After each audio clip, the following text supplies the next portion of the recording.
some racist white people will say, well, the Black Lives Matter protesters, I just don't like it when they get all violent, I don't like it when they protest violently.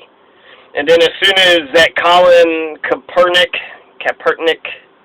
the quarterback for the 49ers, he has a sitting down protest, they're like, no, not like that. Well, how are black people supposed to protest if they can't do it silently while sitting down? Wait a second. Is he sitting down? How dare him? Doesn't he know that America, it's free, but it's not free, so, ugh.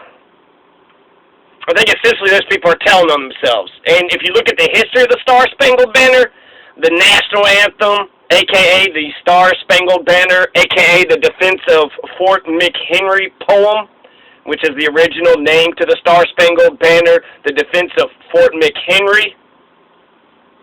Oh my God, it sucks so bad. It's got to be the worst song I've ever heard in my life. I mean, okay, so it's a shitty song. First of all, it's a foreign tune. It's a foreign tune. It comes from a British melody.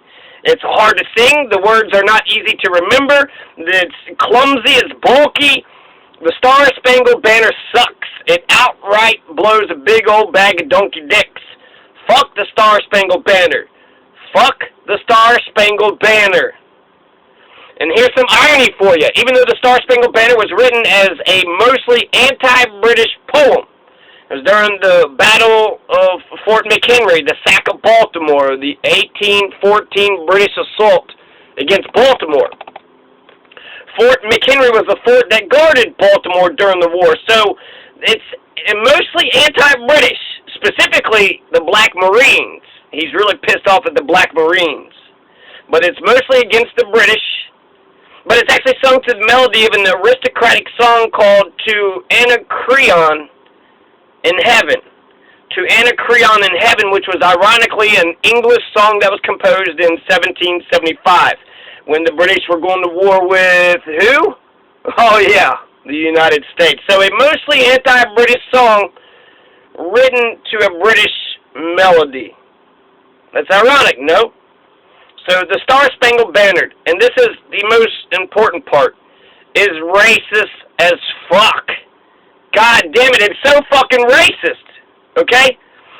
So, first of all, Francis Scott Key himself. It's written by Francis Scott Key, which I'm going to call Old Frank Key. His family and friends called him Frank. So Old Frank Key, he was a slave owner himself. He bought a slave. He sold slaves. He came from he descended from an aristocratic, several generations of wealthy plantation concentration camp slave owners. So for generations upon generations, his family was made wealthy by the labor from black folks, by the free labor of black folks. So, Old Frank Key was also a rabid, bigoted white supremacist, right? You own people, you're probably going to be a little bit racist. Now, he may have been a tad more progressive than the many other white supremacists of his day, since Old Frank Key actually believed that the ultimate final solution to the Negro question was shipping all the African Americans back to Africa. That was, to him, that's progressive, right? So it shows a little bit of empathy. Then white people could just live in merriment amongst themselves, because white people are so good and pure, at least when they have a lot of black people doing their work for them to create their wealth throughout the years. So it's 1814, it's before the Civil War. Slavery is all the rage in America at the time. So that shouldn't be shocking. That shouldn't be surprising that you have a white supremacist who, in 1814 is a white supremacist, slave owner. He owns fucking slaves. Oh my God. If you're a black person, sorry, I don't want to listen to a song written by slave owners. I cannot appreciate the culture by some oppressor piece of shit. Sorry, I can't do that. Old Frank Key, this is a quote that he had, so just to give you a sense of what kind of racist he is, and he said, and I quote, that black people are a distinct and inferior race of people, which all experience proves to be the greatest evil that afflicts a community. Okay, so let me say that again. Francis Scott Key, the author of the Star Spangled Banner, said that black people are a distinct and inferior race of people, which all experience proves to be the greatest evil that afflicts a community. Okay, so let me break this down. First of all, he said that black folks are a distinct and inferior race of peoples. That's racist right on its face. That's racist as fuck. I don't remember Donald Trump or Hillary Clinton saying anything like that. They call them super predators, right? They've insinuated this and that, but just flat out, yeah, the blacks are inferior. I haven't heard that. Then old Frank Key says that black folks, not only are they a distinct and inferior race of people, but them being a distinct and inferior race of people is the greatest evil that afflicts a community. That's the greatest evil, right? If they're such an inferior race, why would that inflict anything to the community? If anything, that should make you feel better, right, about yourself, assuming that there are even inferior races of people out there. But that's the greatest evil. Old Frank Key thought that the greatest evil isn't slavery, it's not war, it's not heroin or morphine, right? Not any of these drug epidemics or smallpox and polio, cholera, none of that, or banks, rape, stealing, violence, murder, none of those, not even genocide, is the greatest evil that afflicts a community. But the greatest evil is when white people intermingles with, fraternize with, or miscegenates with inferior races. That's all experience proves it. All experience proves to be the greatest evil that afflicts a community because they're a distinct and inferior race of people. So, that was the greatest evil that afflicts a community for old Frank Key. All right. So, what does this mean? Who gives a shit, right? No, I think it's important, okay? Because fuck the Star Spangled Banner. It makes no sense for it to be the United States anthem. Copernic is absolutely right, and I hope that this leads to actually a lot more changes. And he's a NFL ball player. He makes millions of dollars for the 49ers. And if anything, he's actually exercising the freedom that the soldiers went out and fought for, which makes him a super American. He's basically essentially the greatest thing about America. Instead of being a conformist and going with the flow, he's being this super individual. But you see, so he's a plantation owner, he's a racist, he's a bigot. But let's go to the Star Spangled Banner. What part about it is racist? And there's racism in the Star Spangled Banner in the third stanza. So the main point of the Star Spangled Banner isn't even that the American flag kept on waving, even though Baltimore was being besieged. What really irked old Frank Key was that some former American slaves, about 6,000 black men, in return for their freedom, fought on the side of the British Empire. That contingent of 6,000 black men were called the Corps of Colonial Marines. And the Corps of the Colonial Marines, which I'm going to call the Black British Marines, or the British Black Marines, were a terrifying example of what ex-slaves could do when they were armed. And their very existence was a complete and utter repudiation of the white superiority that men like Francis Scott Key were heavily invested in. And so that's it. That's what the Star Spangled Banner is all about. Old Frank Key was extremely happy to seeing that the British was being killed, but his main heart's delight was seeing those 6,000 former slaves getting killed at the Battle of Baltimore, the Battle of Fort McHenry. So if you don't believe me, read the Star Spangled Banner's third stanza, which I'm going to get to in a second.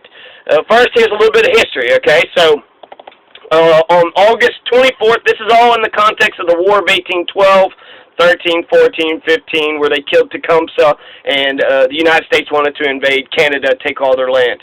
And apparently the Canadians didn't want it and employed the British Empire to help. There's also some impressment issues, and there's actually a lot of things going on here. But August 24th, 1814, which was a few weeks before the Battle of Fort McHenry, so about 2 or 3 weeks before the battle that he writes the Star Spangled Banner, Lieutenant Francis Scott Key was leading his soldiers at the Battle of Bladensburg. And he ran into a battalion of the British Black Marines. And so the British Black Marines and Francis Scott Key and his soldiers, they fought at the Battle of Bladensburg. And old Frank Key and his men got his ass kicked. They got fucked up hardcore. The Black Marines kicked ass, took names, and they defeated the Americans. The Black Marines defeated the Americans at the Battle of Bladensburg swiftly and soundly. Francis Scott Key himself had to run back to his home in Georgetown in order to lick his wounds and to fully recuperate. The Battle of Bladensburg is where much of old Frank Key's rage against the ex-slaves came from. He just got his ass kicked by these Black Marines. He said that they were an inferior race of people. Now he's getting his ass kicked by the Black Marines. He didn't like it. And so because of the whipping that the Black Marines forced on old Frank Key to endure at the Battle of Bladensburg, his rage seethed. He was just so pissed off. So the British troops, emboldened by their victory at Bladensburg, at the Battle of Bladensburg, then marched into Washington, D.C., and they sacked it. They burnt down the Library of Congress, they burnt down the Capitol building, and they burnt down the White House. The defeat of the American forces at the Battle of Bladensburg allowed the British to capture and burn down the capital of the United States, including the White House. The burning down of the White House and the sack of Washington, D.C. by the British is probably the worst military defeat the United States has ever had to suffer, ever had to endure. The Capitol got fucking sacked. The White House was burnt down. So old Frank Key is infuriated. He was defeated at the Battle of Bladensburg, and now that defeat led to the worst defeat in American history. Now, a few weeks later at the Battle of Fort McHenry, old Frank Key had to stand and watch as the Black Marines, as well as the entire British Royal Imperial Navy and Army, burnt down and sacked Baltimore just like they had done a few weeks before in Washington, D.C. So, sure, yeah, the entire British Royal Imperial Navy and Army were there. Yeah, okay, lots of British people. Yeah, lots of white faces, lots of pale faces were there. Yeah, of course, that's true. But what really pissed old Frank Key off were those goddamned wretched black folks who were fighting alongside the British. Them motherfuckers. That's when old Frank Key, full name Francis Scott Key, penned the defense of Fort McHenry poem on September 13th or the 14th, 1814. It was after he witnessed the failure of the Americans against the British at the Battle of Fort McHenry in Baltimore when he was on board the British ship called the Tonnant, T-O-N-N-A-N-T, the Tonnant. So, and don't believe the myth that old Frank Key was just a prisoner, or that he was a prisoner of war, and so he's looking out, of his sort of, bars in his jail cell. Because he wasn't. He wasn't a prisoner at all. Old Frank Key was actually a protected military official involved in a mutually agreed upon prisoner exchange, sent specifically by President James Madison. So, an official diplomatic mission, having nothing to do with battles and wars. He goes there essentially just with him and one other guy and on a little ship. And this is all in the context, again, of the War of 1812, which is just as meaningless and pointless as World War I was. The War of 1812, 1813, 1814, and 1815, because it lasted all those years. It lasted 2 years and 8 months, starting in 1812, ending in 1815 with the Treaty of Ghent. So the War of 1812, 1813, 1814, 1815, also known as the American War to take over Canada. They want to take all those Canadian lands. Also known as the War to kill Tecumseh. Tecumseh! And a bunch of Native Americans such as the Shawnee, Miami, Creek, Red Sticks, Ojibwe, Fox, Iroquois, Mingo, Ottawa, Kickapoo, Lenape, Delaware, Mascoutins, Potawatomi, Sox, Ho-Chunks. And they're called the Ho-Chunks. Don't you fucking dare call them the Winnebagos. It's racist. They're called the Ho-Chunk people. And Wyandot Native Americans. All those Native Americans were killed so white Americans could invade, occupy, and then settle in Ohio, Illinois, Indiana, Michigan, and Wisconsin. Let me read that again. The War of 1812, 13, 14, and 15. The War of a whole bunch of years. The War of Canadian or American aggression. The invasion of Canada by America, a.k.a. the War to kill Tecumseh and a bunch of Native Americans. such as the Shawnee, Miami Creek, Red Sticks, Ojibwe, Fox, Iroquois, Mingo, Ottawa, Kickapoo, Lenape, Delaware, Mascoutins, Potawatomi, Sox, Ho-Chunks, and don't you dare call them the Winnebago. That's fucking racist. They're called the Ho-Chunks. And the Wyandot Native Americans were all killed so white Americans could invade, occupy, and then settle in Ohio, Illinois, Indiana, Michigan, and Wisconsin. So President James Madison specifically delegated the task of prisoner exchange to old Frank Key. At no point in time was he a part of the Battle of Fort McHenry, nor was old Frank Key a prisoner. He wasn't a soldier or lieutenant at the time. At least he wasn't one in battle. So he's doing this diplomatic prisoner exchange. President James Madison wanted old Frank Key to win the release of Dr. William Beans, a prominent surgeon who was captured at the Battle of Bladensburg. Old Frank Key was accompanied by John Stuart Skinner, a State Department lawyer, and they both sailed out into the Baltimore harbor. And on September 7th, 1814, John Stuart Skinner and old Frank Key boarded the British ship, the Tennant. And while they were on board the Tennant, John Stuart Skinner and old Frank Key were feasting, and they wined, and they dined, and they made lots of merriment with their so-called British enemies. And they're able to successfully secure the release of Dr. William Beans under one condition. They would not be allowed to go back to the shores until after the British was finished with sacking Baltimore, Maryland. So on September 10th, accompanied by British guards, old Frank Key and his buddy John Skinner sailed back to land. The bombardment of Baltimore, the Battle of Fort McHenry, old Frank Key had actually witnessed from behind enemy lines, behind the 50 ships of the British Royal Imperial Navy fleet. After Francis Scott Key witnessed the American failure at the Battle of Fort Henry on September 13th or the 14th, 1814, old Frank Key sat down and then penned a poem which would later on become the Star Spangled Banner. Now, much of the Star Spangled Banner leads up to the third stanza. This is the climax. And here's what the full third stanza of the Star Spangled Banner says. And where is that band who so vauntingly swore that the havoc of war and the battle's confusion, a home and a country should leave us no more? Their blood is washed out, their foul footsteps pollution, no refuge could save the hireling and slave from the terror of flight or the gloom of the grave. And the Star-Spangled Banner in triumph doth wave over the land of the free and the home of the brave. Francis Scott Key's focus in the third stanza of the four stanzas to the Star-Spangled Banner are on the black slaves who fought on the British side. Francis Scott Key was expressing happiness and joy at imagining the former slaves, or maybe he saw a couple of them who turned redcoat as part of the colonial black Marines getting killed. But the British was successful. But apparently he was happy at the imagery or imagining it, or he saw a couple black Marines getting killed. Let's look at the third stanza again. And where is it, that band who so vauntingly swore that the havoc of war and the battle's confusion, a home and a country should leave us no more? Their blood was washed out, their foul footsteps pollution. No refuge could save the hireling and slave from the terror of flight or the gloom of the grave. The terror of flight, of running away from battle, or the gloom of the grave, of being killed.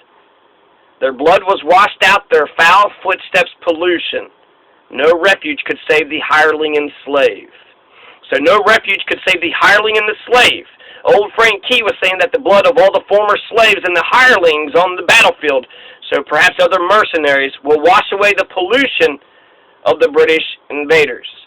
So we need blood, we need lots of bloodshed, and no refuge could save the hireling, the mercenaries, especially the 6,000 black Marines, and the slave, the black Marines specifically, from the terror of flight and the gloom of the grave. Old Frank Key was still bitter about those black soldiers getting the best of him several days earlier at the Battle of Bladensburg, so the lyrics in the Star Spangled Banner were personal for him. While the bulk of the Star Spangled Banner is mostly an anti-British poem, the climax of the poem was to first shade and to diss the black Marines, the black folks who had the audacity to fight for their own freedom.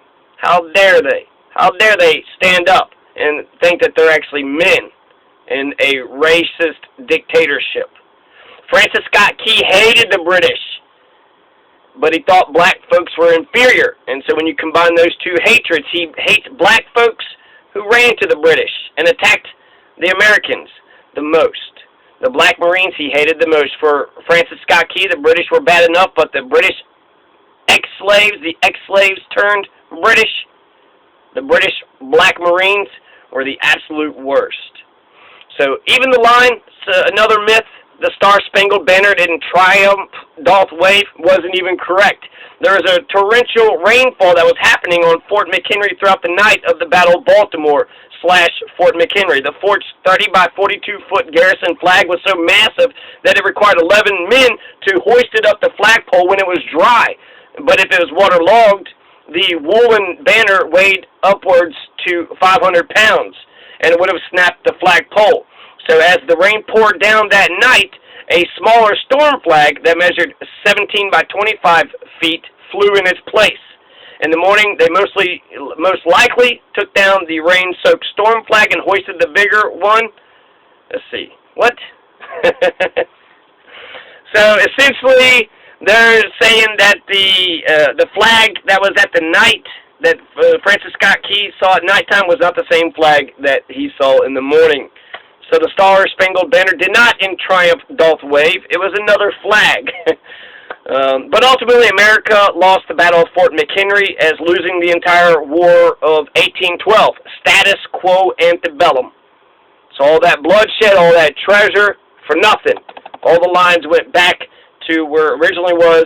White House is burnt down. You know, all the depredations. Tecumseh was killed. If you say that's a victory, which I don't, I think that's a horrible loss, not just for white people, but for Native Americans most especially. The Star Spangled Banner also was officially adopted as such by executive order of President Woodrow Wilson in 1916.